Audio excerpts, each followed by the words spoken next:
Welcome back to the channel, guys. It is May 8744. So today, guys, we're doing a huge World Cup qualifier review. We're going to discuss about AFC, we're going to discuss about CAF, we're going to discuss about CONEMBOL, we're going to discuss about OFC, and we're going to discuss UEFA. Now, because of so many different confederations, guys, naturally I couldn't do all in one day, so I had to record some in multiple sittings, and there will be a lot of videos compiled together. There will be some guests on this one, guys, that also makes it fun too, and this will be a long one, guys. So get your meal, get your drinks, guys, because this will be a long video. Of course, there'll be time subscription below for each confederation. And like I said, guys, because it's a huge video, guys, I really do want you guys to support. So if you guys make it all the way to the end of this video, guys, comment below hashtag AD Army, so I know who's made it to the end of the video. And it appreciate it's helpful on my end as well as consider liking, subscribing. I want to see us reach a like target. Because it's a big one, guys. I want to see us reach 50 likes for this video, guys. And if you're new around here, consider the subscribe button because you guys know I love international football. International football is my bread and butter. I cover all the World Cup qualifiers for every single confederation, and so on and so forth. And of course, consider becoming a member if you want to further support the channel by getting access to members' videos, member streams, early access to videos, priority reply to comments, members' exclusive streams, members' exclusive videos, all that only for $1 per month. Hope you guys enjoy the video. All right, so welcome back to the channel, guys. It is me, 8744. So today, guys, we do the Asia part of the World Cup qualifier review of this mega review, and I got FP7 Games with me as a UAE fan, and I'm sure he's very delighted to hear some big news for both the victory and the fact that his coaches got dismissed. And we'll talk about that when we get there, of course. And so, a lot to break down this a qualifiers review, guys. Two nations qualified from Asia this month. And yeah, a lot of breakdown as some teams kind of capitulated. We'll get to them in a bit. And yeah, there's a lot to unpack here. So FP7, man, how excited are you to future, man? I mean, it's very exciting, but it's been a long time since I appeared here, but I'm back, of course. Yes, it's been a long time. So let's start with Group A. Let's look at the standings right here, guys. So as you can see right here, guys, just to give you guys a recap, we got North Korea's eliminated, so they're officially out of contention.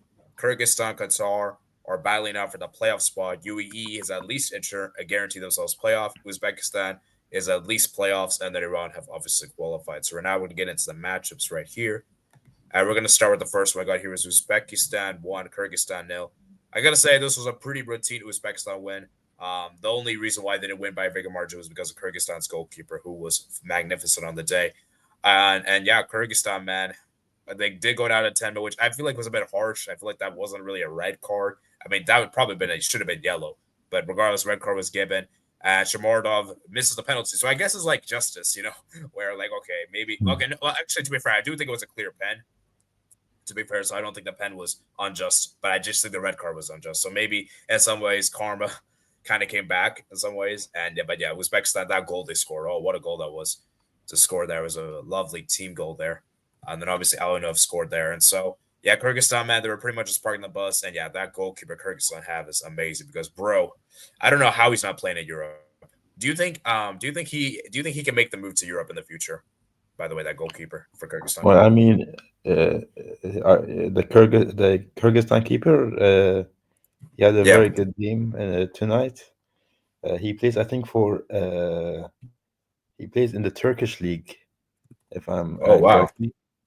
And he's a very young keeper, so that's a very good saves that he made tonight. But of course, who knows? I mean, that game is a big indication. However, we'll have to see because we don't often see Kyrgyzstan players in Europe. So we have to see. Anyways, about how Uzbekistan played. Of course, they dominated that game and they got the victory.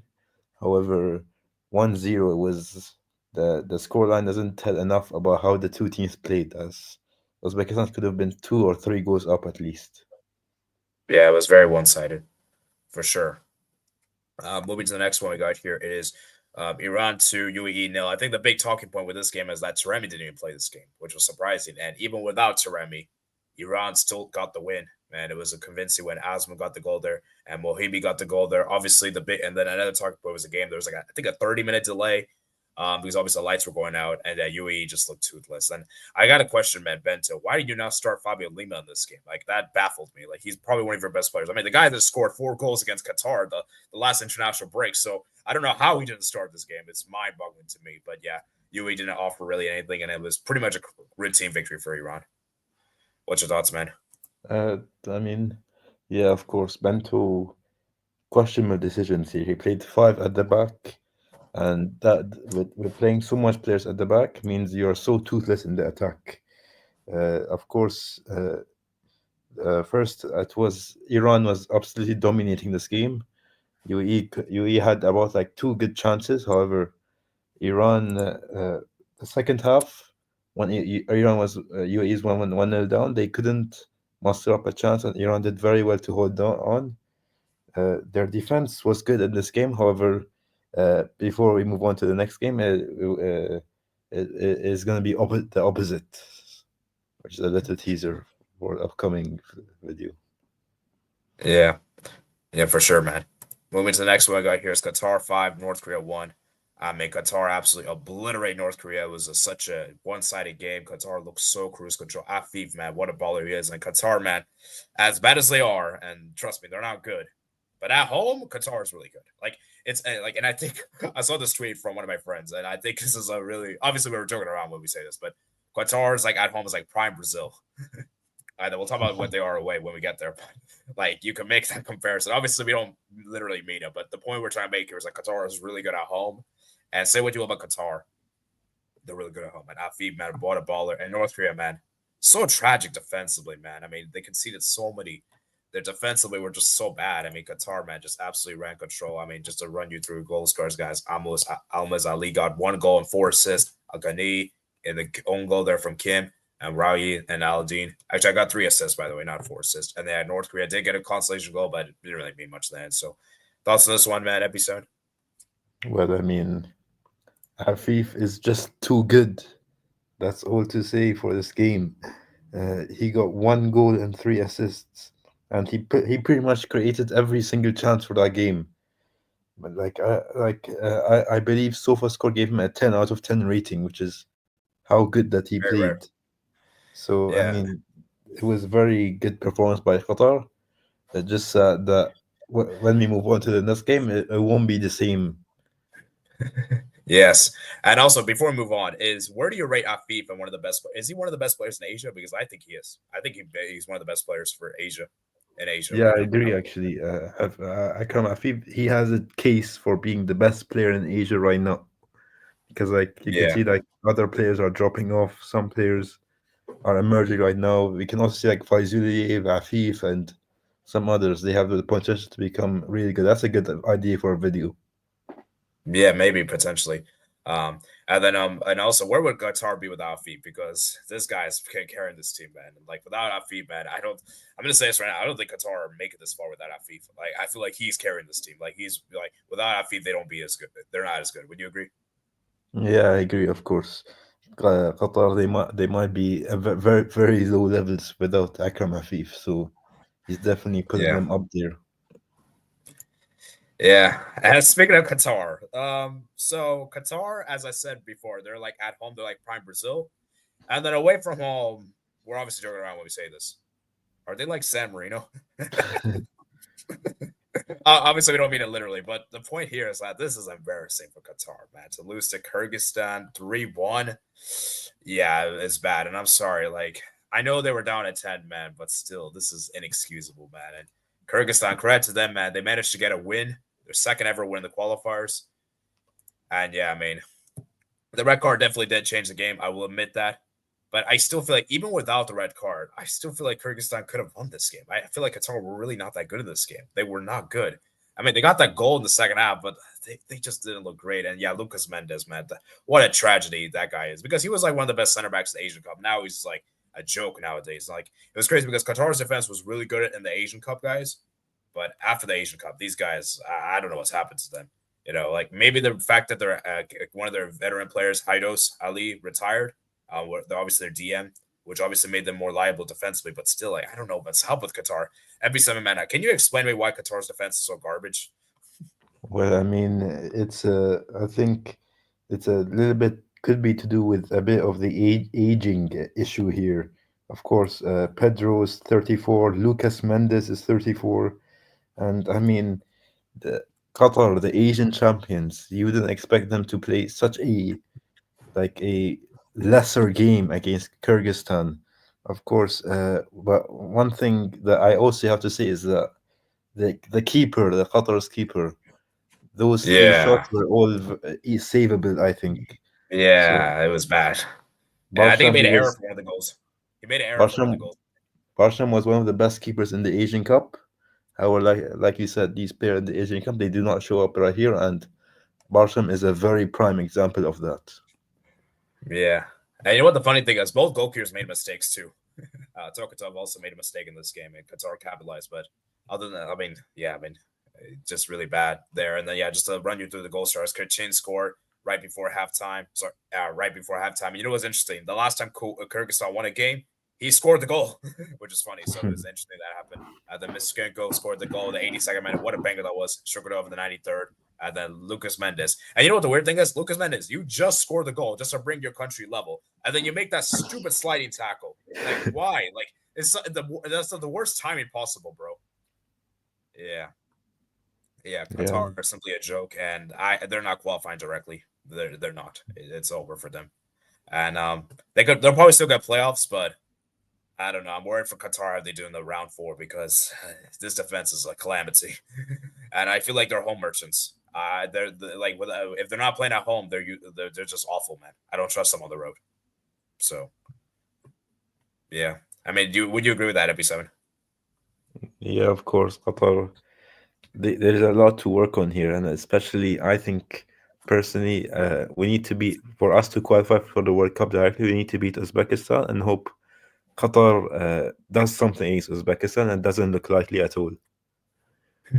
Yeah, and you know what the sad thing is? They brought their new coach. Obviously, got rid of their old coach. I think it was Tintin Marquez. And they brought their new coach, Luis Garcia. And I think they're probably gonna sack him after the 2 months. Like he's only been here for 4 games, so they're gonna probably sack him. Just that's sad. Like Qatar already changed coaches so often, man. Yeah, Qatar is just a calamity. Honestly, they're just a mess. Anyways, I moving would on like from Qatar, we got I yeah, would like to we also got add here. for the Kyrgyzstan Qatar game, Okay, sorry. that win saved their World Cup qualification chances. So it was a very big win for them.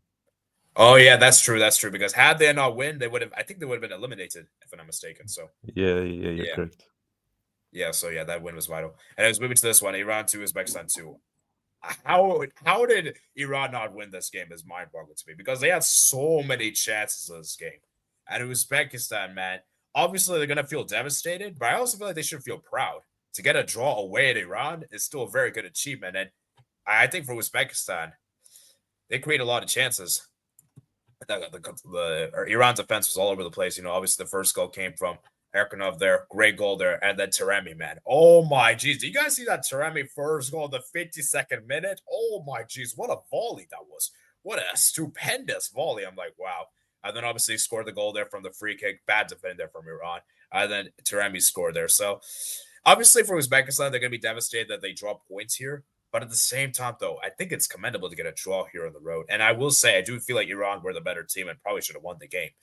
And so it's a bit of it's a bit frustrating at times because you could say that Iran created so many chances they could have won, but at the same time, though, they almost lost this game. So it kind of goes both ways. But what a game this was. You know what the funny thing was, guys? I thought this would be a cagey game, 0-0 game, boring game, snooze fest. I was completely wrong. I was completely wrong. I mean, I got my draw prediction right, but I was completely wrong in the sense of how the game would go. So every man, talk me through this game because I'm surprised at how amazing this game was. Yeah, of course. This is the fourth time they played each other this qualifiers. Uh, in the second round and now this round was And it very. all I think ends. Yeah. both teams had very good chances to score and win the game. However, it's very hard. Both of these teams can argue that they should have gotten the win tonight. I think Uzbekistan will be a bit happier because, of course, they got the draw in Tehran, and of course, Faizuliev again. As I said from before, he was a very good player this game. He's a very good youngster, and I think he should make a move to a better club. But who knows if we should see him in the Champions League soon. Yeah, definitely, man. One of those European teams, man, go and sign him. And I saw someone say maybe Ajax should sign him. You know what? I think it'd be amazing for Ajax. Would you like to see him at Ajax? I think that would be fun. I would like to see him at Ajax personally. We'll see. We'll see how good the club yeah, how good he gets, and hopefully he can maximize his full potential for this amazing player. Yeah, and by the way, guys, with this draw, Iran have officially qualified for the World Cup. So congrats to Iran for qualifying 4 World Cups in a row. And yeah, incredible achievement, man. And hopefully they make the knockouts in the World Cup. And yeah, for Uzbekistan, man, they almost made it through. And the thing is, Uzbekistan would have qualified had UE not won. So UE managed to defeat North Korea, and bro, I mean, Fabio Lima thankfully started this game and he scored a goal there. Although obviously North Korea scored a very scrappy goal, then last minute winner from UE to end North Korea's hopes. And I'm sure at B7 you were going crazy when he scored the last minute winner, were you? Yeah, of course. I was going crazy. Sultan Adil with the 98th minute. He's been injured for like 9 months now. He's been injured for nine What? months. The last game he played was the second round against Bahrain, and he came back for this international window and he scored the late winner against North Korea. We actually dominated this game so much. It could have been so much more than just a 2-1 victory. Uh, I would actually been so angry if this game ended in a draw, but we got the late winner in the end and we got the 3 points. Of course, we know now that Paulo Bento has been sacked, Yes, he has been sacked. so Yeah. we have to get a good coach in June, and who knows? Maybe most likely we should try and qualify via round four, but still a small chance. There's a chance that we can qualify in this round.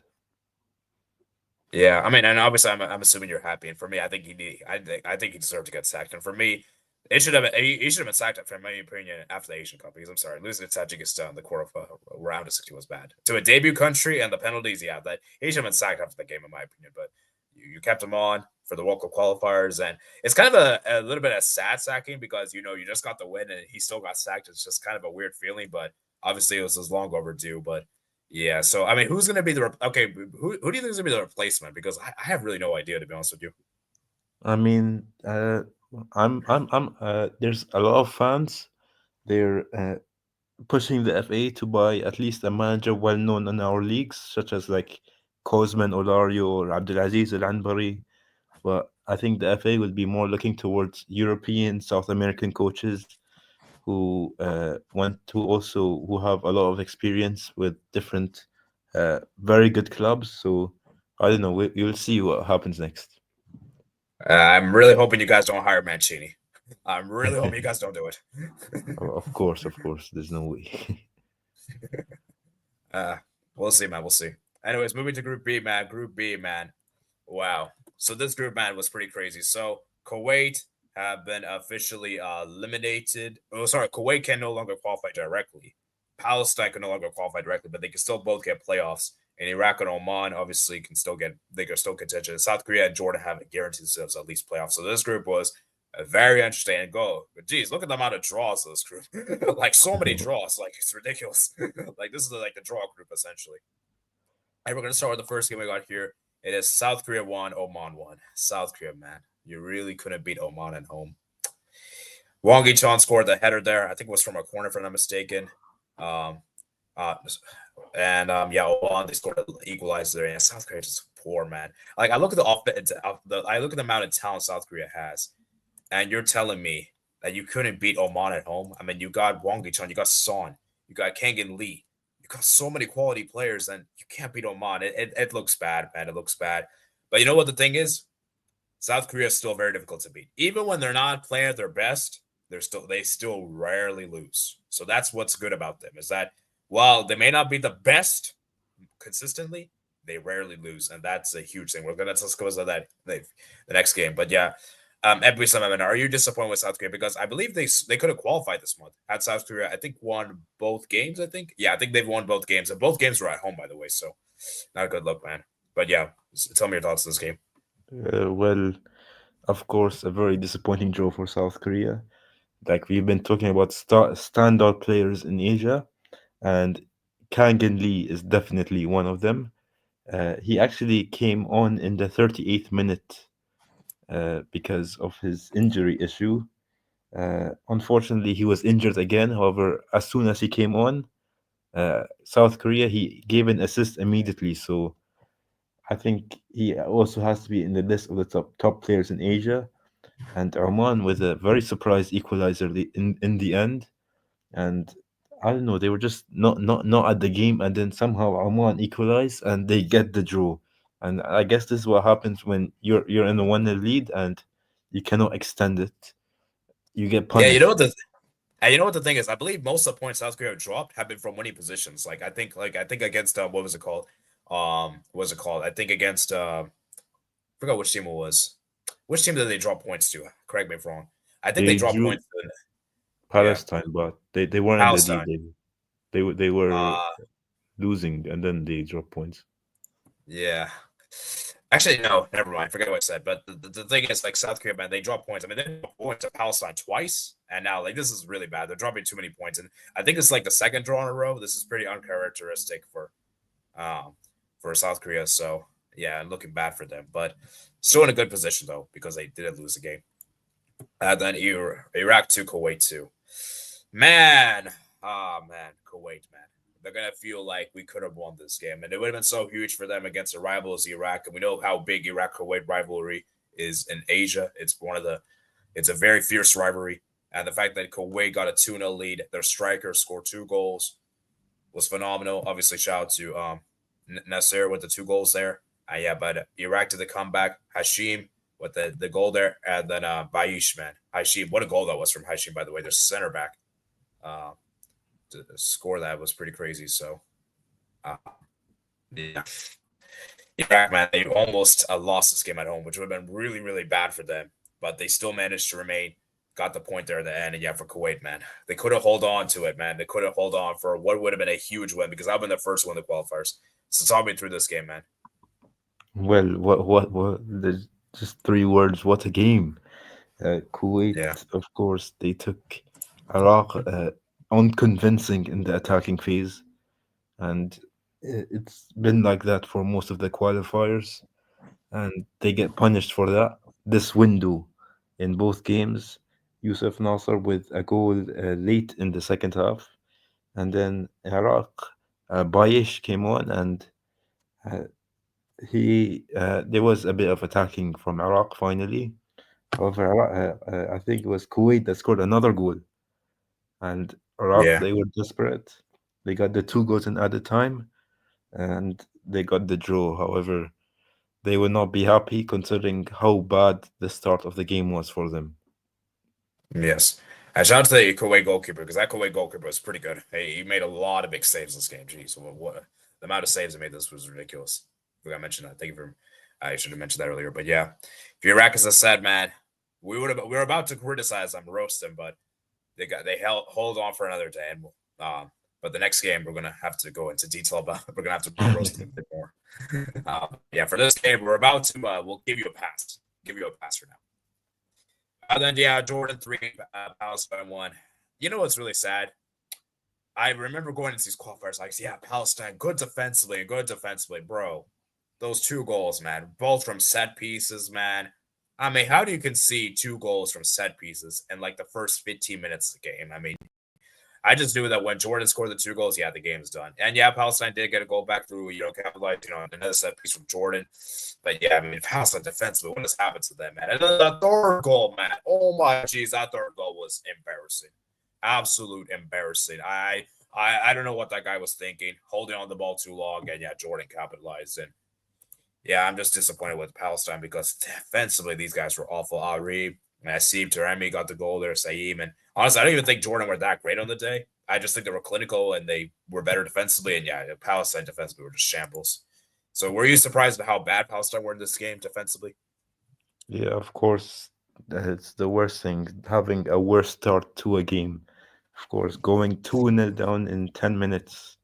I mean, Palestine, it's just, it wasn't great for them, but they were like the better side for like the rest of the game after going 2-0 down, but that would be due to their attacking. However, Jordan got the win at home, and they kick-started with another 3 points to take advantage of Iraq, who had dropped points. Yeah, definitely, man, definitely. And I'm sure Jordanians are very happy. As we move on to this game, man, South Korea won, Jordan won, and South Korea, man, once again, their offense is super underwhelming as they got a goal once again from the goal there. And yeah, I mean, South Korea, man, just really not good. I was surprised in how they did win. They create a lot of chances in this game, in my opinion. Obviously, Wong Ki-chon scoring the goal the 41st minute, kind of like the same thing against, sorry, not Wong Ki-chon, I'm sorry, Lee Jae-sung with the early start in the 5th minute of the game. I think it's okay, 5th minute of the game from the corner, looking good. The Almirati scored the goal there, and I feel like the South Korea keeper should have done better there for that goal. I don't know how South Korea didn't win this game because it created a lot of chances, but they couldn't convert. Shout out to the Jordan goalkeeper who made a lot of big saves. And yeah, but ultimately another draw for South Korea, man. So it's good. It's not good for them. And for Jordan, man, remember the last time they played, they didn't have Al Tarami and I believe Al Named for that game. And they managed to get a point in this game away from home. So that's pretty commendable to them. So they managed to make themselves proud. And yeah, for me, man, just really disappointed, man. For South Korea, man, like 12 shots, but only 3 on target. Really? Yeah, very disappointing, man. What's there to say, Uh, man? Episode. I mean, South Korea, of course, they had missed out on Kang and Lee for this matchup. Jordan, very good on the counter attacks. Uh, they like very threatening. I think, in my opinion, they were more threatening than South Korea in the attacks. Like, despite South Korea heavily dominating that game, Jordan on the counter was way more impressive. I feel like, of course, Yeah. there was a controversial penalty decision in the very late minutes of the Oh game. yeah. Oh yeah, that's true. But I mean, uh, South Korea still they feel like they are disappointing in themselves. Of course, still disappointing of their disappointing Asian Cup performance. And who knows? We need to see them bounce back soon. However, Jordan they get the draw, so we may hear a sacking of the South Korean coach in a few days, but South Korea there's still needs to improve on. Yeah, but the thing for South Korea is that they're still in a good position to qualify because they just need one win. And I looked at next games is you got Iraq away, which will be tough, but then they got Kuwait. So I mean, I mean, you would hope they would beat Kuwait. I mean, with all due respect. So, you know, but like I said though, it does look worrying though, especially for the World Cup itself. So I do agree that maybe they need to do a managerial decision. Maybe Moon Bo Hong should be relieved, but then again, though, I think the players are also underperforming too. So I don't know. We'll see, but time will tell. But another coach, this coach definitely needs to get sacked, and we're going to talk about that in a Mhm. bit. Iraq won, Palestine 2, Iraq 1. Palestine finally gets a win, and Iraq, man, they finally dismissed their coach. Ahmed Hussein scored the goal there. Palestine did a late comeback with 2 headers there. And yeah, man, for Iraq, as I said, man, they have dismissed their coach, Jesus Casas. And for me, I think it's the right decision because Jesus Casas, man, I don't know what's up with the Asian qualifiers, but these guys have been playing very defensive. Like, well, okay, we're just gonna score a goal and then just park the bus. Like 1-0, 1-0, 1-0. And I'm sorry, that's not sustainable. It's not sustainable. It's not gonna work. And I'm sorry, we saw Iraq play some great, exciting football the Asian Cup. And now, ever since the Asian Cup, these guys have been playing so defensive, so pragmatic, and I just feel like it was never going to catch up to them, and I feel like it was going to bite them at the end. And this has been a disaster winner for Iraq. 1 point in 6 point games. I'm sorry, 1 point out of 6 is bad. And remember, guys, their next 2 games are South Korea at home and then Jordan away. Yeah, whoa, wow, that's a brutal ending, gotta say. So, I mean, what's your thoughts at B7? Do you think the sack was fair? Yeah, of course, Jordan, the Iraq, we can see that. I feel like for me, the players' mentality is very low right now. That they don't have the willingness to attack after going 1-0 up, and of course, it bites them again. Palestine, their finishing has been a huge problem in, Yes, it has.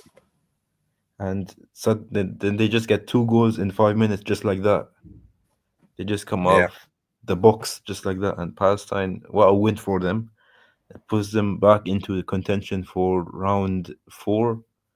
And yeah. Iraq, big loss, and Jordan will be very happy with this result. Yeah, I wonder who Iraq is going to get as a replacement because I have no idea, to be honest with you. And yeah, we have no idea. But something tells me, FP7, I think you're right. Remember what you said for UE? They're going to probably get a European coach. I could probably see Iraq doing something like that. They'll probably get some European coach, probably a coach as like a European reject, and probably bring him in here.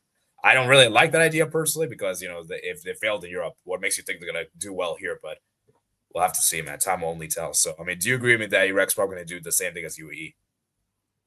Of course, they would like to invest very highly on a coach, but it has to depend if the coach is good as well. Of course, you cannot just get like some famous coach and hope it does well. So we have to Yeah, see what happens. yeah. And Iraq, man, please don't get Mancini. Please, please. This is a public service announcement. Please do not get Mancini. Please. If they do, yeah, I think it's really bad for Iraq if they get Mancini. I'm really hoping they don't. But we'll only see, man. And then the final game in Group B, we got here Kuwait nil, Oman 1. Man, Kuwait, this was such a big opportunity for you guys. You were playing against Oman at home, I believe. And the fact that you couldn't even win this game is sad to see. And Oman, man, they got the win, man. And the thing with Oman is that while they may not be the most flashy teams, they may not have the players. They're always a very difficult team to play against, and they got 4 points this window, which is pretty commendable. And with 2 away games they played this month, you got to give it up to Oman for what they did. That's incredible. To get 4 points away is incredible. And for Kuwait, man, yeah, they're gonna be proud of the game against Iraq, but they're gonna be thinking, so we could have maybe got something this game. At least maybe get a draw here, which would have been good. But yeah, I don't know, man. Kuwait still with no wins in this qualifiers. It's sad to see. So and yeah, Oman, man, what a goal! A great header there, Al Sabi. And yeah, I mean, what a cross that was from Al Hatal. So I mean, what's your thoughts on this game, man? This game doesn't really have much chances, to be honest with I you. mean, there's a big message given out right now that you have to be cautious with your cards, of course, for the whole qualifiers, because of Yeah. course Yusuf Nasser was suspended. Uh, Kangendi, no, Kangendi was injured, but there's been a very few people who has been missing out on games during due to the yellow cards. Nizar Al Rashdan is going to miss the game against Oman in June. Ayman Hussein is going to miss the game against South Korea in June. Ooh. Oman got the victory. Of course, Yusuf Nasser with him, the game would have maybe could have changed. Of what Oman got the win, and they're actually right now in contention for World Cup spots. Of course, if they beat Jordan and hope that Iraq against Jordan ends in a draw and they can beat Palestine. That's gonna be interesting, man. But yeah, for Kuwait, man, it's really open for them because I Uh, think it might be. they still have not got a win. I thought today that match was finally the day they would get the win. However, Me too. once Yeah, again I it thought so too. slips away from them, and I think Kuwait has not beaten Oman in like 20 years now, so it's very Wow. concerning. And they've played like 10 games against each other due to the Gulf Cup and friendlies and Asian Cup and stuff like that. Yeah, I would just say their fixture schedule. They got Palestine at home. Okay, that's maybe a winnable one. Then South Korea away. So yeah, I mean, basically, you got to basically hope you beat Palestine because if you don't beat Palestine, it's pretty much over. So, They, but yeah, they we'll need see, two man. wins. They need two wins, so it's gonna be very, Yeah, very, very, very hard. yeah, very hard. As we move on to Group C, and Group C, man, we got some nations qualified. So Japan obviously qualified. Australia have at least guaranteed those playoffs. Saudi Arabia and Indonesia, China, Bahrain are eliminated directly. They can no longer qualify directly. However, they can still qualify for the playoffs. So this group is still very much up in the air. Not as tight as the last after match day 6, but still very very up in the air for that second place spot. You could say. As we move to the first game, we got here Australia 5, Indonesia 1.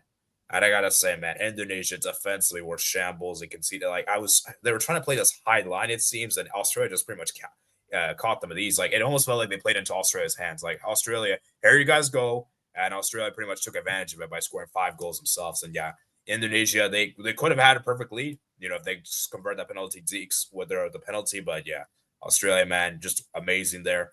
And Irvine as well, scoring his first goals. That was crazy. Like, that was the first time he scored since Asian Cup. Like, it just shows you how bad Australia have been offensively and the post Asian Cup. And so, good win for Australia. Are they back? Are they back, maybe 7? Uh, we have to see next window because next window is where the real test begins. They play against Japan and they play against Saudi Arabia. Of course, Irvine this window went massive. It's like Yes. his return, and he made sure of everyone that he is here. 5-1 victory of Indonesia. I wouldn't say it was a very impressive Australia result. However, the result doesn't match the scoreline. Indonesia had an early penalty and they hit the post, and they ended up not being able to not being able to do much. They went down 2-0 very fast, and Yeah. that's how football goes. They end up losing by 5 goals to one. Yeah, just run through the goal scorers. Boyle got the penalty there. Vilipe, Irvine with the brace and Miller, and then I think when the Indonesian players made a mistake, there was Hai there for one of the goals, and they didn't get a consolation, but obviously didn't really mean much. So for Indonesia, man, really bad start for their new manager, Patrick Kluivert, and yeah, it's not a good start for them in this window, but they do play Bahrain, and we'll see how they do there. We'll probably talk more positively there, but yeah. Then Japan 2, Bahrain nil. I thought Japan was pretty good. Honestly, the fact that this was 0-0 at halftime was really commendable. It shows how good Bahrain are defensively. But obviously, once Japan brought the subs on, it pretty much meant it was game over. And yeah, Kamada coming on, scoring the goal there, and then Kubo, man, what a goal that was from Kubo. I think it was from the tight angle there. Fantastic goal there from that position. And yeah, Bahrain just didn't really offer much attacking wise. And that's the thing with Bahrain is that as good as they are defensively, their attack is pretty non-existent. Like their attack is pretty much dead. And for Japan, as I said, man, congratulations to them. They're the first nation to qualify for the World Cup, not include the host nations. And yeah, I mean, it's commendable, man, what Japan have done. And yeah, they've qualified every World Cup since I believe 1998. So credit to them, man. That's amazing. I think that's 8 World Cups now. So that's pretty incredible to say. What's your thoughts on this one, Epi7? Bahrain played very. It was a very good first half, I think, for Bahrain. But Japan, they eventually got the win, and I think it was a very well deserved win, of course. I mean, there's not much to say about this game. It was the Bahrain's attack, of course, they fell asleep this window, and Kubo and Kamada especially came on and scored straight away, basically, and he changed the game, and Japan ended with the victory and Yeah. qualified for the World Cup. Yes, they do. As we went to this one, Saudi Arabia won, China nil, and yeah, China, man, bad start, man, really bad. I was kind of hoping China could maybe do something, but bad red card. Now we talk about the Kyrgyzstan one being a bit harsh. This one is definitely not harsh. This one's a straight red. Literally, he kicks him, bro. He literally straight kicks him. This is definitely a red card. Not even a debate there. And it just felt like when China went down to 10 men, you just knew the game was done. You just knew the game was done. Saudi Arabia eventually would score the goal. Al-Dasari for the rebound finally scores. And you know what the last time is funny, guys? The last time Saudi Arabia scored was against China in the reverse fixture when they won with 10 men, which is crazy. So Al-Dasari, man, he finally scores. And when was the last time he scored in the qualifiers? I don't remember. Do you remember? Because I don't remember. I think the latest run, I think, against Tajikistan. Wow. Wait, didn't he score against Indonesia? I think he scored Indonesia in the first game, if I'm not mistaken. I don't think he did, but Oh no, he missed the penalty. He missed the penalty. yeah. But yeah, I mean, Al-Dasari, man, finally gets a goal there. He's obviously one of their big name players, and the fact it's taken this long for him to score a World Cup qualifying goal is sad. It just shows how bad Saudi have been offensively with the new coach Harvey Renard. So, do you think Saudi's back, or you just think that the red card tax? I mean, they did dominate this game in the first half, of course. China were not as good this window.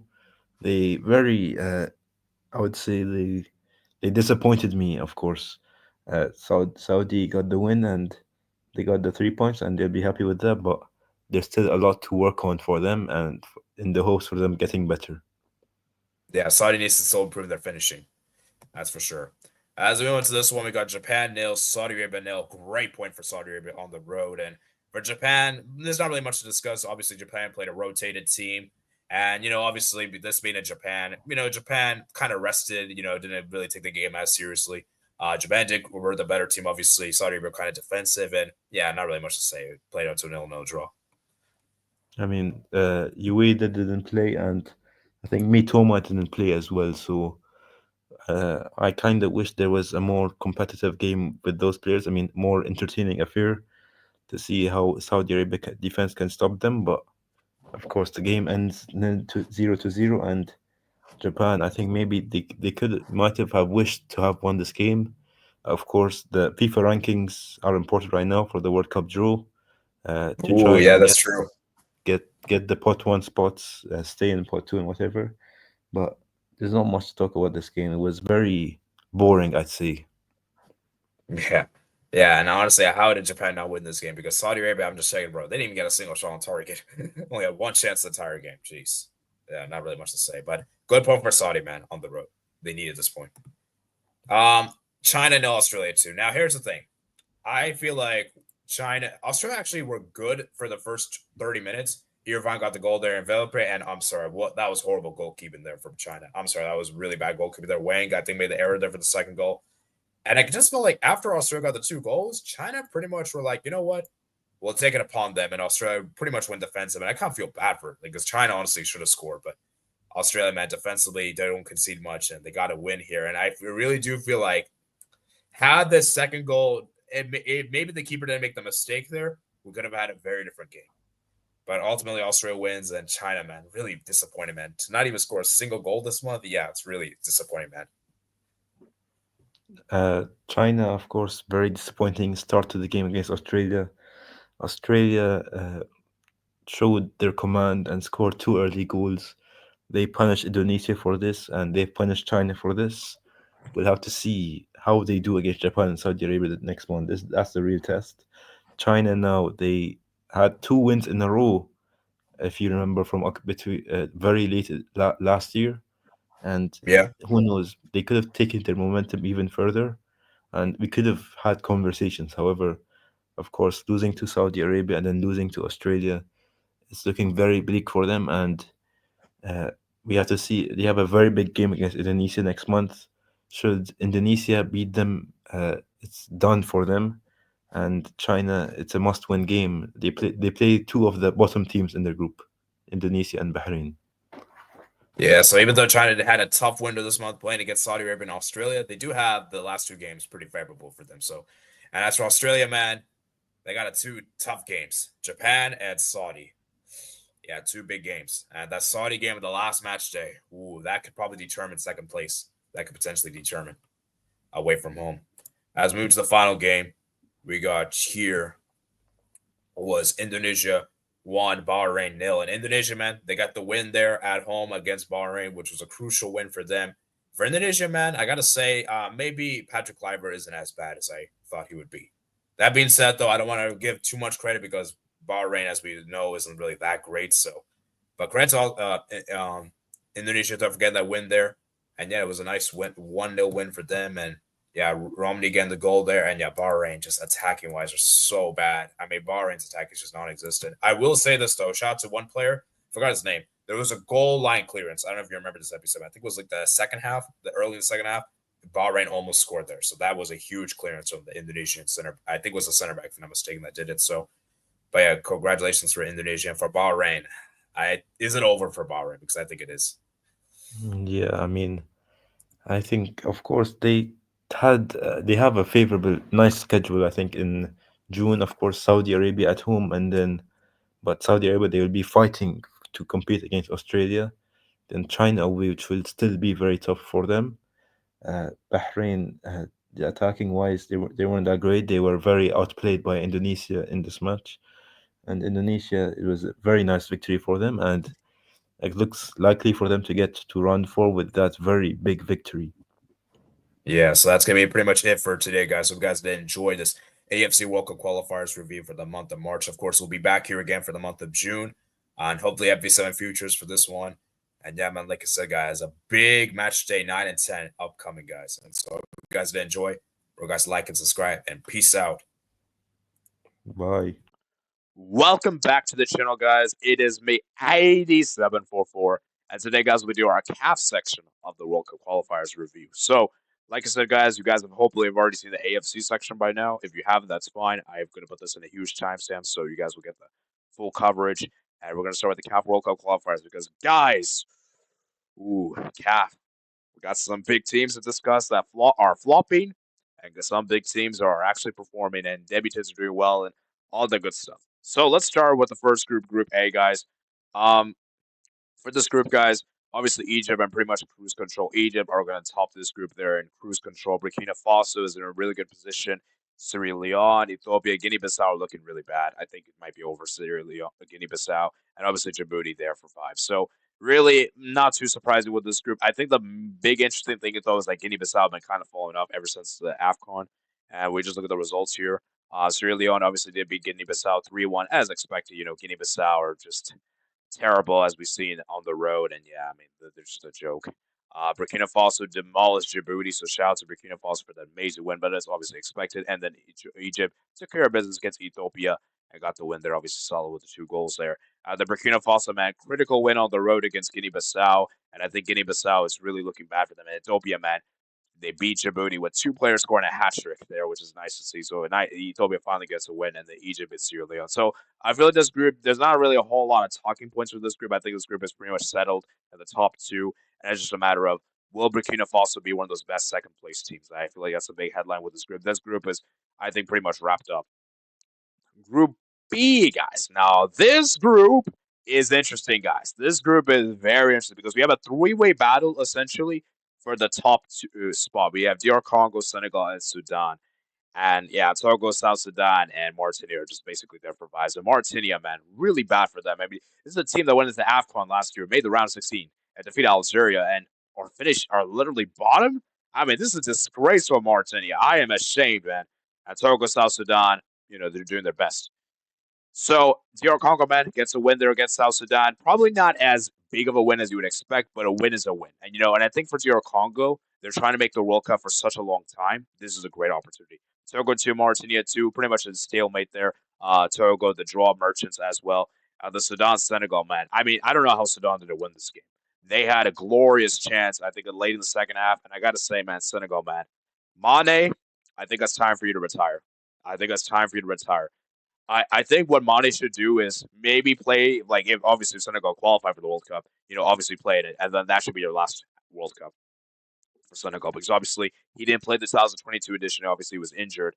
And 2018, obviously, he played. So maybe just get one more World Cup under your belt and then call it quits because, man, I got to be honest with you, Senegal, their attack isn't great. Their defense is outstanding, though. Their defense is amazing. And Senegal haven't lost a game. But it is a bit worrying, though, that they didn't look that great. The Sudan won, South Sudan. This would have been so massive for Sudan, and they won the game. But obviously, South Sudan scored a bicycle kick at the end in the Sudan derby. Sebi with the goal there to draw level, and yeah, craziness, man. South Sudan actually denies Sudan there, which would have been a huge 3 points. Senegal beats Togo as expected. Sar and Burma with the own goal. The DR Congo, man, Pikela Mayele. So DR Congo have definitely impressed me with a 6-point window. They've had the best window of the 3 teams. And yeah, like I said, guys, I'm very fascinated to see how this battle unfolds because I do feel like, guys, this group is definitely one group to look out for. I think Group B is definitely a group that you should all look out for. And I'm very excited to see how this group unfolds because this group, oh my, is going to be very interesting. I'm very much looking forward to seeing how this one ends. Moving to Group C right here, guys. Nigeria, man. Nigeria. I really thought they were back, guys. When they beat Rwanda 2-0, Osimhen getting the brace, I'm thinking to myself, okay, Nigeria is looking good. Araceli's now the coach. Nigeria is in a great, strong position, but they ended up dropping points to Zimbabwe at home, which was bad. This group is very competitive, guys. Even the teams are like in 5th and 6th are still going to keep it competitive. Because Lesotho got 6 points. Zimbabwe, even though they haven't won a game, they got 4 points, which is pretty commendable. Nigeria on 7, Benin 8, Rwanda 8, and South Africa on 13. So South Africa is looking in cruise control, guys, for this group. Then yeah, the first game was Zimbabwe 2, Benin 2. I mean, Benin, man, they threw away a 2-goal lead. Zimbabwe didn't have the best start. The goalkeeper made a mistake there, but they're able to come back in the game and get a draw there at home, which is commendable. South Africa beat Lesotho 2-0. Now, there have been reports coming out that South Africa did field an eligible player against Lesotho, and that player should have been suspended. So perhaps if the appeal goes through, they might get deducted 3 points.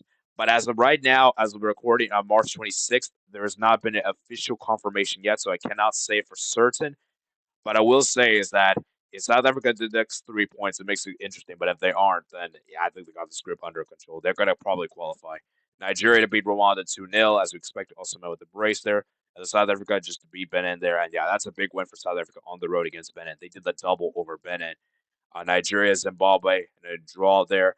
Zimbabwe, man. I mean, I don't know what Trusty Kong is doing there for the goal there. The Rwanda won, Lesotho won. So, guys, let me also you guys, I'm regretting picking Nigeria to qualify for the World Cup. I think they're not going to qualify, and I think South Africa aren't going to do it. And I think South Africa's in pole position to do so. This is their group to lose, and we're going to see them back, man. The last time we saw them back at the World Cup was, I believe, it was 2010, guys. So it's going to really be 16 years since we have last seen South Africa at the World Cup. And do you guys remember the iconic celebration? Shabalala! Yeah, very iconic celebration. And yeah, it is memorable to say the least. So I'm definitely going to say South Africa are definitely favorites now to top this group. And Nigeria, they better hope they get one of the best second place teams because if they don't, missing out back to back World Cups for the most populous country in Africa will be a disgrace. A disgrace. There's no way that can happen, guys. I refuse to believe that's going to happen, but it might just happen, guys, because of how bad Nigeria is, the federation, everything, the players, and it feels like if Osimhen doesn't deliver, who else is going to deliver? Nigeria might as well really name themselves to Osimhen national football team, or should I say the Super Osimhen? Like they call it Super Eagles, call it Super Osimhen because Osimhen's pretty much doing everything. But anyways, let's move on. We've been here for a while. Group D, guys. Ooh, okay. So here's the thing, guys. Eswatini and Mauritius are just there for vibes. Look out for Cape Verde because what Cape Verde have done by beating Angola away is massive, and I think we have a two-way battle between Cape Verde and Cameroon, and we're going to discuss about Cameroon because I have a lot to say about them. Libya, Angola. I don't think they're going to do it. So the thing with Cameroon is that how do you not beat Eswatini? Now I understand the game was on a Wednesday, and obviously most of the international games took place Thursday onwards. But it's still no excuse to beat Eswatini. I mean, how can you not beat Eswatini? It's crazy to me. Away from home, very disappointing for them as they continue on unbeaten streak. But Cameroon just been very unconvincing, especially on the road. Cape Verde gets a win there against Mauritius with a 1-0 win there. Semedo with the 84th minute goal there. Angola gets a draw there at the last minute. I mean, that's bad to barely get a draw against Libya. Crazy. And Eswatini Mauritius a 3-3 draw. What a game that was. Fantastic game there. And then obviously Cape Verde did get a massive win on the road against Angola, which is massive for them. Livramento with the 2 goals. And you know what's really interesting, guys? Cape Verde missed out on the AFCON, but they're actually doing really well here in the World Cup qualifiers. And there's another team that also missed the AFCON that had a really good month here. So Cape Verde man, 6 points for them and a massive win against Angola on the road. And for Cameroon, they beat Libya, of course, with Vincent Abubakar. Who else, man? Vincent Abubakar and Mbwemo for getting the goals there. So I think this group, the big interesting headline is whether Cameroon will have to go to the playoffs. And Cape Verde actually qualify directly. And remember, I think the last time Cape Verde and Cameroon played, I think Cameroon ended up winning 4-1. Now, I believe that was like Cameroon Stadium. I'll double check when I do the editing. And so when Cape Verde plays against Cameroon, that's going to be a massive game. And I don't know when that's going to take place. I'll have to do some edit and research there. But that game is going to be massive. And I think it could have massive ramifications on how this group unfolds. And for me, I think it's basically Cape Verde and Cameroon battling it out for the top 2. I don't think Angola, Libya are in this anymore. And yeah, Mauritius, that's what he there wasn't even a chance to begin with at the beginning. So it'll be interesting to see how that unfolds. As we move to Group E, guys, obviously this group is a bit complicated since obviously 2 teams got obviously what is it called? Eritrea obviously couldn't play; they withdrew, and then obviously Congo got suspended. So obviously this group is very weird in the sense that you got Niger in second place, Tanzania, and Zambia. Obviously Morocco have played a game more, so they're not going to play. They're going to only have one match day in the month of September, and they just need one more point to qualify. So Morocco, man, got the win there against Niger. They were in a losing position against them and there was a bit of troubles, but ultimately their quality came through. Saberi with a goal there, El Khanous, and Morocco have so much quality, guys. They have so much quality. And then obviously they beat Tanzania, as you expect to now. So I think the interesting thing with this group, guys, is who's going to get that second place. Because for me, I think it's going to be Tanzania. I think Tanzania should get second place. Whether they be the one of the best runners up, though, we'll have to see. I mean, remember, guys, only the best 4 runners up teams make it through to the second round. Then for this group, guys, this group is pretty much done. Done and dusted. I think it's going to be between Ivory Coast and Gabon. Now I know Burundi have been doing it really well. To them, credit to them. Got 10 points in 6 games, just phenomenal. I didn't see that coming. Kenya 6 points as well. Gambia, man, what has happened to Gambia? Ever since AFCON, Gambia has fallen off. 4 points for them, really, really bad in 6 games. They already cannot qualify directly. They can still do the playoffs, but even the playoffs is still very unlikely. And obviously Seychelles there for vibes. So yeah, I mean, the Gabon, they got the 3-0 win there against Seychelles, obviously. Boyanga getting the brace there. Obviously, the LAFC striker. Shout out to him. And the Gambia, you couldn't even beat Kenya at home, and you let you were literally you had a 2-0 lead. Then you let Kenya make it 2-2. Then you take the lead there, and you're like, okay, 3-2 win. But then you could see the last minute. So yeah, Ivory Coast gets a win their crucial win on the road against Burundi, and the Gabon gets a win there against Kenya. Obama with the brace, and then Ivory Coast beat Gambia in a close game. Haller getting the goal there, and then Burundi obviously annihilating Seychelles. So it'll be interesting to see if Gabon could be one of the best runners up, because I do feel like Gabon is being slept on. I do feel like Gabon could be, but we'll have to see, as they're one of the best runners-up teams. And we move into this one, man. Guinea, man. Guinea. A disaster window for Guinea. Only 1 point in this window. Abysmal stuff for them. I think Guinea is in a really bad position. Mozambique, man. Can they be a debutant, man? Botswana, Uganda, Somalia, obviously there for bias, but Somalia did get up their first point, which is historic. And then Algeria pretty much in cruise control. And so, yeah, Amora, man, what a player he's been. Like, he scored 5 goals this international break. So he destroyed Mozambique and got the bracer against Botswana. Botswana didn't defeat Somalia as expected, and the Uganda defeats Guinea, man. What is up with Guinea, man? There's so much talent on this team. You have Grossi, been one of the best players in Bundesliga, and he's not delivering. It's sad to see. Then obviously Mozambique did defeat Uganda there with a 3-1 win. So bad goalkeeping there, I think, for the Uganda keeper, if I'm mistaken. So yeah, I mean, it's craziness, man. It's craziness in this group. And yeah, Algeria should top, and maybe Mozambique can be one of the best runners up teams. And so yeah, it'll be interesting to see how this group unfolds.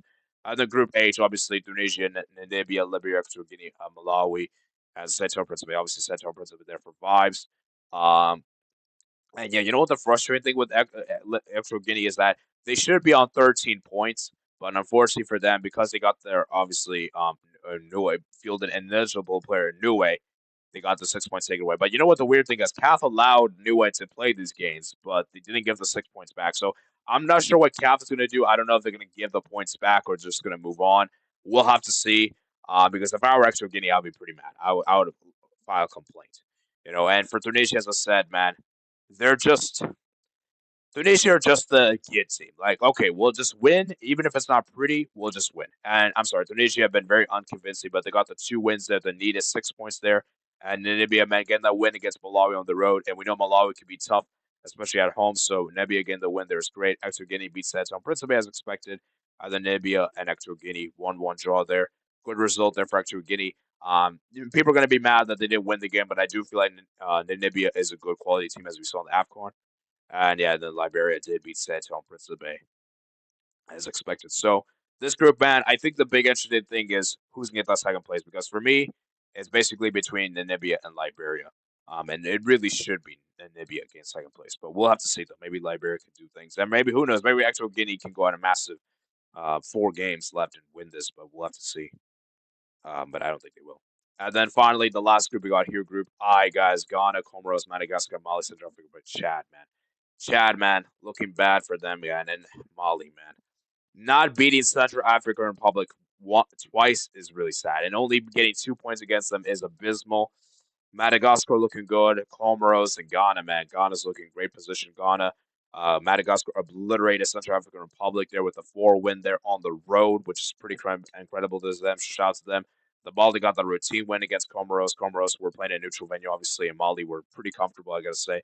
Got the win there, and then Ghana obliterated Chad as expected.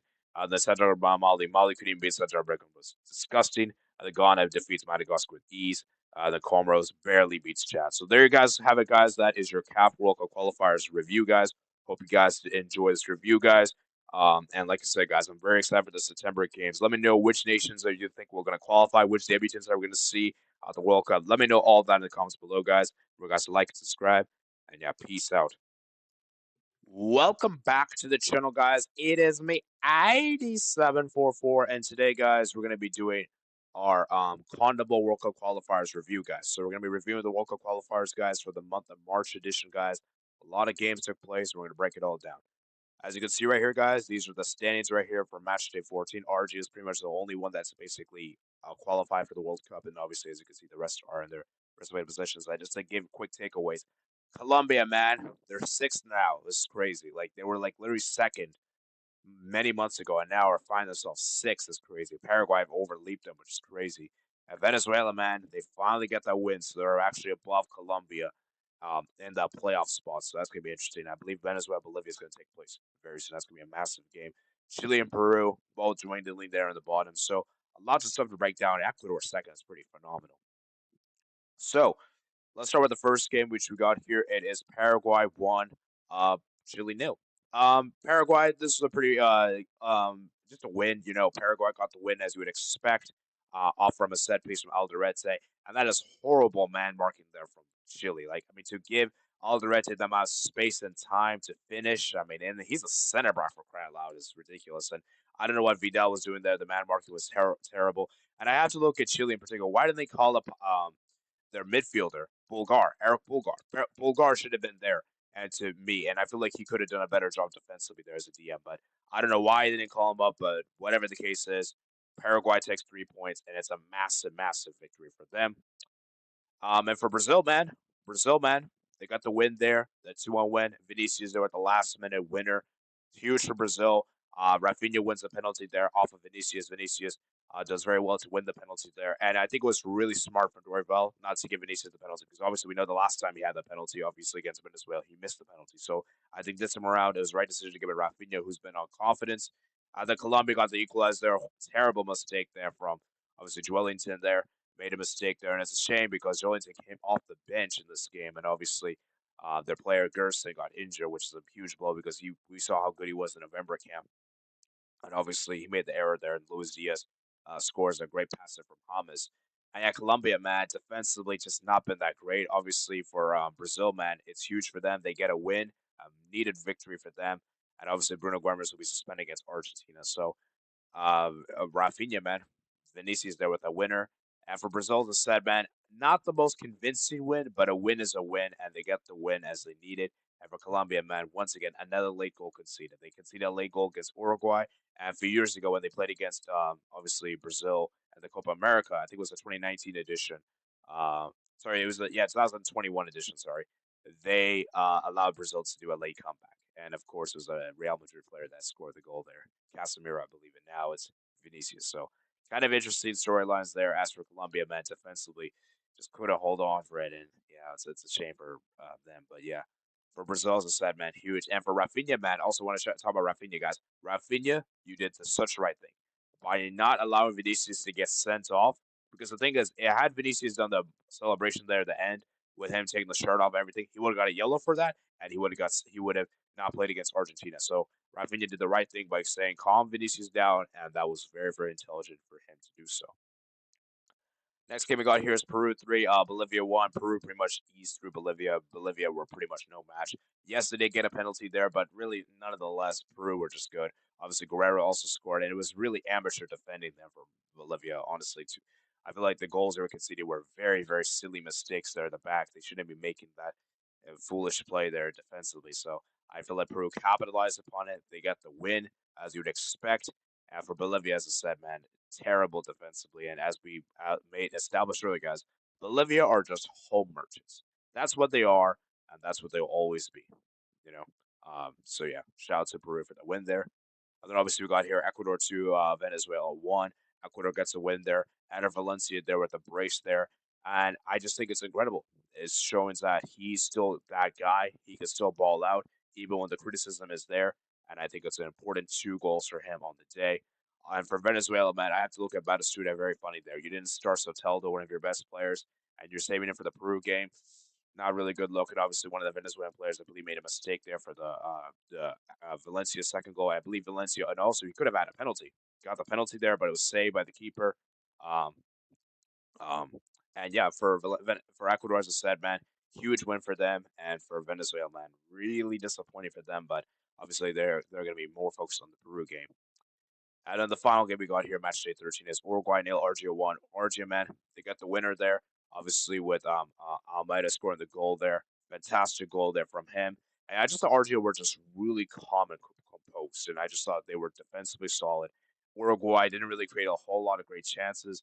And I just feel like for Uruguay, the steam is kind of running out. I feel like Uruguay just doesn't look as good after the Copa America. They kind of fallen off, it seems. And I'm kind of worried for Uruguay in the sense of how they're going to do at the World Cup because I feel like Uruguay is just not looking as good as we made them out to be earlier. So not good luck for Uruguay. And for Argentina, man, they get the win there. They get revenge against Uruguay because remember, guys, the last time this happened, obviously Argentina lost at home against them, so Argentina got revenge there, which is nice to see.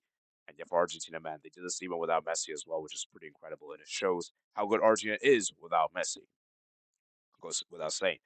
Now we move on to Oh, actually, before we move on, guys, Nico Gonzalez got a stupid red card there. That was a terrible, nasty challenge. Kick, obviously, it's a red card offense, and yeah, there's not even debate. Now let's go move on to match day 14 games. We got here Bolivia nil, Uruguay nil. How Bolivia didn't win this game is mind-boggling to me because Bolivia has so many shots. They had 30 shots this game, 600. I think Uruguay only had like 10 shots and none on target. Uruguay is very, very lucky they got a point in this game because obviously Rochet had to make a lot of big saves. And Uruguay, they're very, very lucky they didn't lose this game because Bolivia should have won this game. And I think for Bolivia, it's going to be a big, big stinker for them not to win this game. And I feel like this was such a game that they needed to win, but it is what it is, and they didn't win the game, and it sucks to be them, man. It sucks to be them. Next we got here Chile nil, Ecuador nil. Honestly, this game was really dead. Honestly, there wasn't really a whole lot of action. I would say Chile were probably better in the first half. Ecuador didn't really do much in the first half, and was really interesting is Ecuador started a 17-year-old kid at a game of this magnitude, which was crazy. And in the second half, it was pretty even. I would say Ecuador were slightly better, I guess. So I guess it was like a game of two halves where you could say Chile were better in the first half, Ecuador were better in the second half, and I guess it canceled each other at points. So Ecuador, man, getting a point on the road against Chile, not really the best for them, but at least they didn't lose. And for Chile, man, yeah, I think it's bad. Now, maybe if they won this game, I would have given them a chance. But with them not winning this game, I think it's basically over for them to qualify. And that they're basically, and you look at their fixture schedule, it's a pretty brutal fixture schedule because I think they have to play against Uruguay again at home. And then obviously they have to play Argentina at home. And then I believe they have to play Brazil away. So that's going to be tough. And they have to play Bolivia as well. So a pretty difficult schedule list for Chile, to say the least. Then we move here to Colombia to Paraguay to Colombia, man. What has happened to this team? This was a team that we were riding high about. This was a team that many people are saying were one of the best teams in the world, like best national teams in the world. Colombia have now plummeted to sixth place in the table and allow Paraguay, that have had an awful start of the qualifiers, are now above them. It's crazy to say. In Colombia, they took the lead there. Luis Diaz there with a great goal there. Then obviously John Duran um, scoring the goal there, and this game. And yeah, you're thinking about stuff. Okay, Paraguay, they're pretty much out of it, and Colombia is going to routinely win this game, right? Well, guess what? Junior Alonso scores a goal from a set piece from the header. You just knew that once Paraguay scored, they were going to get the second goal there. It was a great goal there from Enciso. And I have to look at Nestor Lorenzo really funny there. Why were you taking off two of your best players, two of your attackers in the 61st minute when you know the game is 2-1 in your favor? James Rodriguez and Arias got taken off. I think it was a really stupid idea, man. Making those subs quite early in the second half. Really stupid, especially when you have a one-goal lead. Very, very bad look, and I just don't understand why he did that. And for Paraguay, man, great point for them on the road to continue their unbeaten streak with Gustavo Alfaro. And yeah, I mean, it's just incredible to see what Paraguay's been doing because Paraguay haven't lost a game yet with their new coach. That's crazy, guys. They haven't lost a game yet with their new coach, and the fact that they managed to do a comeback from 2-0 down away from home against Colombia is massive props. You have to give them props for that because that's very, very impressive to do so on the road as well. And yeah, you have to give it up to them. I thought they were amazing. They were good value for the point. And yeah, I just think for Colombia, man, they just ran out of steam. And I'm worried for Colombia, man. I'm worried out for Colombia because this team and I think Uruguay have fallen off a lot ever since Copa America, especially Colombia as well, because this is now 4 games in a row they haven't won. Really, really bad. I'm worried. If I'm Colombia, man, I would be very worried. And you're very lucky. They should be lucky that the World Cup got expanded because had it not got expanded, Colombia could have been in massive, massive trouble. The Venezuela won. Peru nil. Venezuela gets a win there. Peru obviously gives away a clumsy penalty there. Rondon capitalizes upon it. And yeah, man, I mean, Venezuela, man, they got the win there. Rondon with the winner there. And it's actually crazy that Zambrano gave away the penalty there. And it's actually crazy that it's taken Venezuela this long to win a game of the World Cup qualifiers, guys. And I'm just going to do you guys, just tell you guys right here. The last time they won a World Cup qualifying match was October 12th, 2023. It has literally been 1.5 years since they've won a game. It's taken this long. And it is a massive win for them because had they had not won this game, oh, the alarm bells would have been going off. The alarm bells would have been going off, and I would have been very concerned. But they did manage to get the win, which is important to me. And for Venezuela, they were the better team. Obviously, Peru didn't really create much of anything. Peru's attack is pretty much dead. And yeah, Venezuela managed to full advantage. They should have probably won this game by a bigger margin, but 1-0 is enough, and one goal is all it needs for 3 points. And that's the important thing for Venezuela. It's not how many you score, but just get the 3 points. That's the important thing. And then finally, the final game we got here, Argentina 4, Brazil 1. Now, I could have this game. We could talk about this game in detail and everything, but obviously I don't want to keep it too long. But Argentina, man, the fact that they demolished Brazil, the Seleção, by a statement of 4-1 is a victory in itself. Like, how did Argentina destroy Brazil without Messi is mind-boggling to me. Like, I thought this game would be a close game. I thought Argentina may just edge it, on the sheer factor of home support. And, I feel like Argentina are really good set pieces wise, defensively as well. But, I mean, Argentina, man, they just destroyed. I mean, Alvarez, Enzo Fernandez, bro. I mean, Enzo Fernandez was blowing out, man. This was like the best match I've seen from Enzo Fernandez for Argentina in so long. Gio Simeone coming off the bench was fantastic, and Argentina just looked at cruise control. And Brazil really didn't create much of anything. Like, the only chance Brazil had was pretty much a Romero mistake. And Rafinha, man, we got to discuss about you, man. You were talking so much before this game that we're gonna silence Argentina. We're gonna screw them over. We're gonna annihilate them. We're gonna destroy them. We're gonna embarrass them. Well, in fact, the other way happens. As a Rafinha, man, as much as I have enjoyed you this season, you've been one of my favorite players this season. As a phrase goes, and I'm gonna say this right here: stay humble, stay humble, stay humble, man. Because I'm sorry, Rafinha. I know you're hyping up this rivalry and everything, but you have no right to. Brazil haven't beaten Argentina in a competitive game since 2019. And the fact that Argentina did this against Brazil is crazy. And guys, just to give you some stats here, Argentina haven't beaten Brazil by a 3-goal margin since 1963. This is also the first time Brazil have conceded 4 goals against Brazil, 4 goals in a World Cup qualifier match. And this is also the first time Brazil have lost both home and away to Argentina. This is very uncharacteristic territory for Brazil. And I got to say, man, Brazil's defense and midfield was like calamity. I mean, Joelinton, I mean, Marquinhos, Murillo. And I feel so bad for Murillo because the guy's making his debut against Argentina, but he's having to been thrown into this situation. I mean, that's horrible man management there from Dorival. I mean, what were you thinking, Dorival, by playing such an offensive team on paper against Argentina that were so well composed? And the thing is, he basically played into their hands. He played basically a 4-2-4.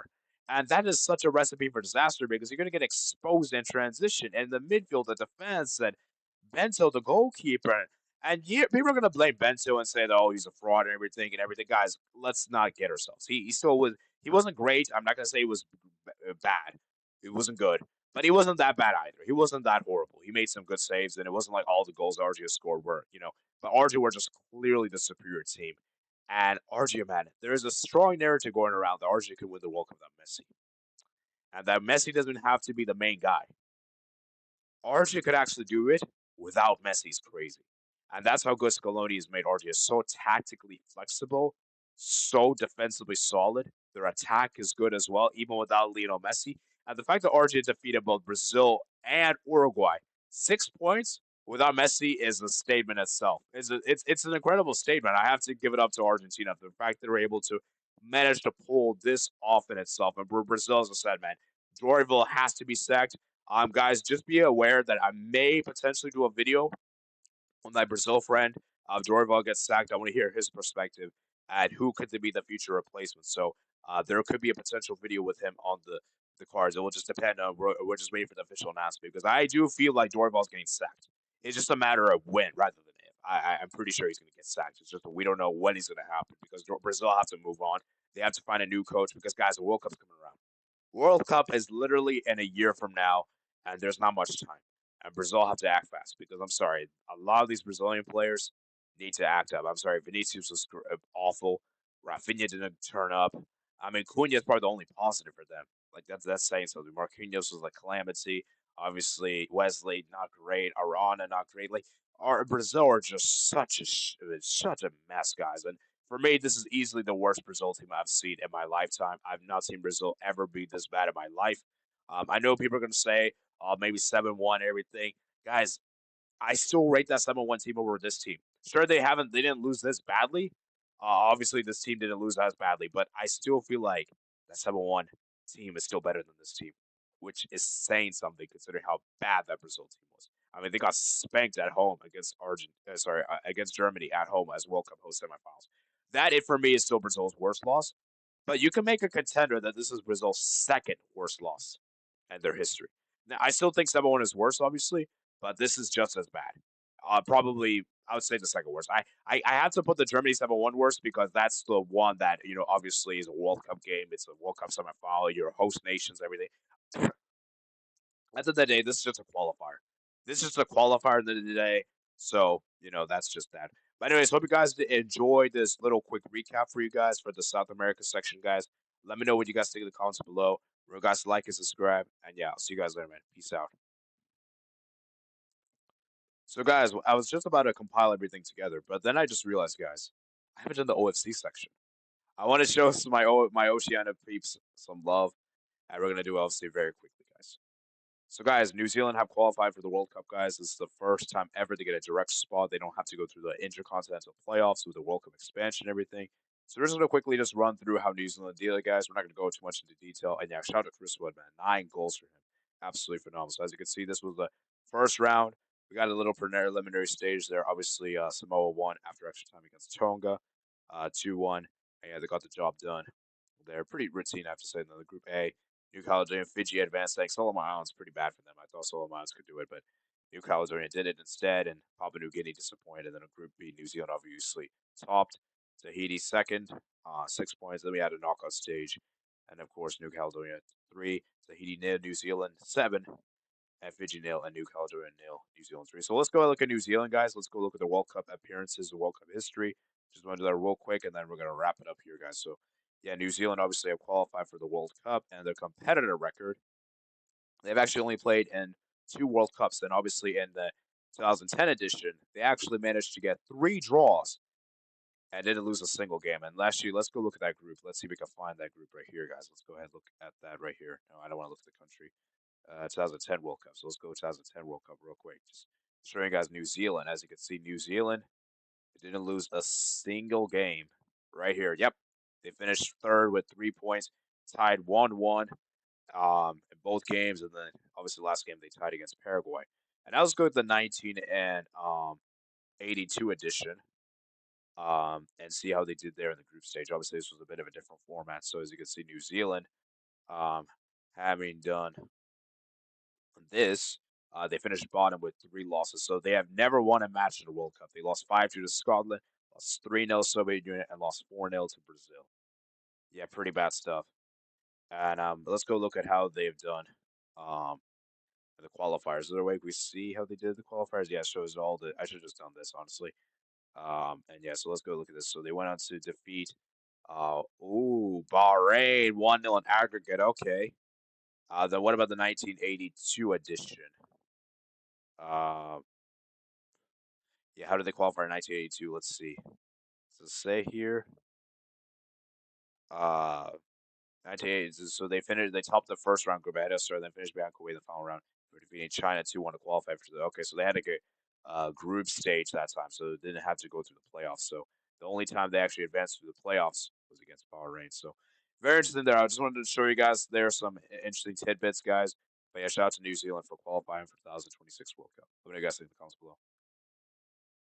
Welcome back to the channel, guys. It is me, 8744. So today, guys, we'll do my UEFA review of the World Cup qualifiers. Now, as you can see right here, guys, I'm not doing the presentation for this one, and let me give some explanations why. First of all, as not all the groups are being played, so I just felt like it would kind of be odd to do it for just a few groups. So I felt like, you know what, I'll just go through Wikipedia page and everything, since I'm not going to be very long here, guys. And because we have only a few groups to discuss, I'm going to be as concise as I can. So probably won't be as long as the other confederations, because other confederations more to discuss. Here, there's not as much since we don't have much to discuss. I'm also going to look upon the other groups and show you guys the Nations League, because obviously the Nations League quarterfinals did take place. And which, by the way, guys, the Nations League quarterfinals were very entertaining. I have to say, it was very exciting, very end to end. And as much as I don't like the Nations League, and you guys know I don't really like it that much, I have to admit it was pretty good. So I just felt like I needed to address all that before we get on with this. So, like I said, guys, we use the Wikipedia page. I think I'll probably do this for this month and then the June month. At the September month,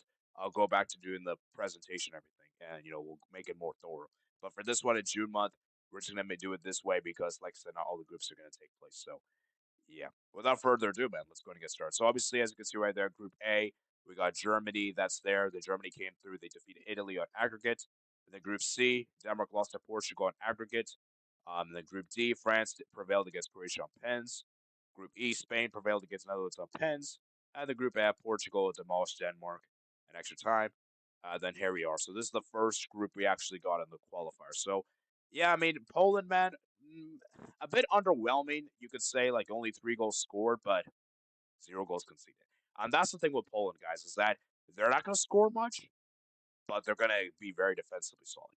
And that's the thing you have to give credit to Poland is that defensively these guys are magnificent. And I do feel like Poland's defense is very good, which makes them very dangerous as a playoff team potentially. And for Finland, man, very disappointing Finland. That 2-2 draw against Lithuania is simply unacceptable. Because with all due respect, Finland is significantly better than Lithuania. It's not even debatable. I mean, this is a team that made the Euros for crying out loud in 2020. And so I'm sorry, man. It's very unacceptable there. I know you guys are away from home, but the thing is, you were 2-0 up.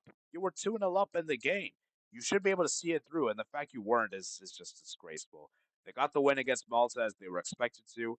Lithuania got a point against Finland. Credit to them.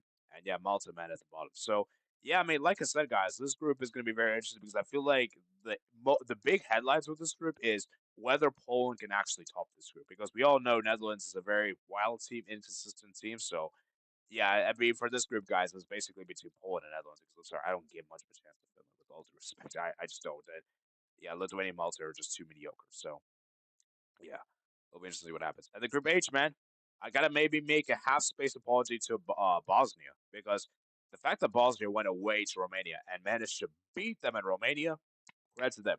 And I've been dissing this team. I've been calling out this team. This team has been a joke for so long. But maybe this is the start of a turnaround. Now, let's not get too carried away. There's still a lot more games ahead, and I still do feel like Romania, Austria are significantly better than them, so I don't expect Bosnia to finish in the top two. But it is a good start, and I do think that they're looking great. As for Romania, it's not. It's a really bad start, but I still expect Romania to win the other home games, and I think Romania should be fine. It's just that away game against Bosnia is going to be interesting. Like when Romania play against Bosnia, that's going to be interesting. And I think if Romania can get revenge, oh, then it's a great position because then I think Romania can mean business. But if Romania lose again, then it might get a bit dicey. But we'll see, man. We'll see what Bosnia could do because, like I said, guys, this team can give you so much hope and then let you down at the end of the day. So I wouldn't get too carried away in Bosnia. But credit to Bosnia though for the perfect start they've had. And for Romania, man, they did make it up by obviously beating San Marino as you would expect. And for Bosnia, they did beat Cyprus, but not as convincingly as you would expect. But they got the win, and a win is a win, you know. The Group I, man, Norway, man, credit to Norway. I did not expect Norway to do this well. I mean, the fact that they scored 9 goals in 2 games is phenomenal. And this is a Norway team that, as we know, is very talented, but is very much like, what is it called? They like to disappoint. So the fact that Norway did the best, Norway went to 2 away grounds, essentially and destroyed both Moldova and Israel. Credit to them has to be given. Now, obviously, I know the Israel one isn't away. Technically, it's a neutral venue, but still, they weren't at home. And so the fact that they were able to put 9 goals away from home is pretty incredible, I have to say. So Norway's looking great, guys. I think they're in a really strong position. Estonia managing to defeat Moldova, and I think Moldova hype train is done. I think Moldova's done, guys. I don't see Moldova doing it anymore. Israel, they did manage to beat Estonia, which you would expect, but that performance against Norway is simply unacceptable. So, yeah, I mean, I feel like for this group, guys, it might be Norway and Italy's to lose because I'm sorry, I don't know if Israel is going to really do it, with all due respect. So, and who knows, given how good Norway have been so far, they could potentially top Italy because Italy didn't look the best against Germany across both games. And I do feel like they honestly kind of played better than Italy, in my opinion. I think they should have made the semifinals, but it is what it is. And so we'll see what that match because that Italy Norway match, ooh, when is that match? That match is gonna be interesting. Ooh, it's gonna be at June 6th. That one's gonna be at Norway. That's gonna be a good test for Norway. If Norway manages to beat Italy, oh, then we're having different combos, guys. We're having very scary combos if Norway manages to beat Italy, because that's could be a statement victory in itself. But let's not get too far ahead. There's a lot of the qualifiers games to go, but yeah, that'll be massive if they can do it. The Group J, guys, North Macedonia, man, they got the 4 points. They got the draw against Wales. They're going to obviously be a bit aggrieved that they conceded a last-minute goal there at home, but to get a point against Wales is pretty good, especially. Obviously, it's kind of sucks from a winning position, but hey, it's still a good result for them. And for Wales, man, they almost saved themselves, because had they not scored the last-minute goal, which, by the way, came from a mistake from their own substitute, he came on, Allen. Brooks didn't score, the Wales have been in huge trouble. So for Wales, man, they did manage to beat Kazakhstan, as you would expect. And yeah, for North Macedonia, man, they did get the victory as you would expect. Let's just look at right here, guys. North Macedonia, of course, they beat Liechtenstein. And then obviously Kazakhstan, they beat Liechtenstein. So yeah, Liechtenstein, obviously the whipping boys in this group, and then everything. So shout out to that. And the Group K, guys, we're moving to the penultimate group here, guys. England, perfect start. 2-0 win against Albania, 3-0 win. Harry Kane looking great. Reece James scored a free kick as well. England are on cruise control. They should wrap this group up, and they should go undefeated, if we're being honest with you guys. And for Albania, they did manage to beat what is it called? Andorra 3-0, which is good to see. And yeah, Latvia, they managed to get the victory there against Andorra. So yeah, for like I said, for those group guys, England have a cruise control, and now it's gonna be a battle between Albania and Serbia for that second place, because that's gonna be the interesting battle. And when is that taking place? Albania, wow, June 7th. That's crazy. That's crazy. I don't even know how the game's gonna take place, but if it takes place, it takes place. So I'm hoping that they can still do the game, and I don't know. They may have to do like some. They may have to allow no fans, because we know how political that game could be. So that's gonna be interesting to see what happens. But yeah, I'm looking forward to the Albania Serbia game. That's gonna be interesting. And for the final group, guys, this group was pretty straightforward. Czech Republic got the 2 wins that you would expect against Faroe Islands, and then obviously they got the win as expected against Gibraltar. So Czech Republic in a good position, and then Montenegro, they defeated Faroe Islands 1-0 and defeated Gibraltar 3-1. So yeah, pretty red team for this group, guys, and it'll be interesting to see what happens there. And they obviously Croatia came through as the losers of that one. So there you have it, guys. That's the UEFA section for you guys. I know it was very brief, guys, and everything, but like I said, guys, there's not a whole lot of qualifiers to discuss, so we're not going to go much into detail. But once the September games roll, guys, we're gonna go into more detail. So I hope you guys did enjoy this video, guys. Remember, guys, to like and subscribe, and peace out.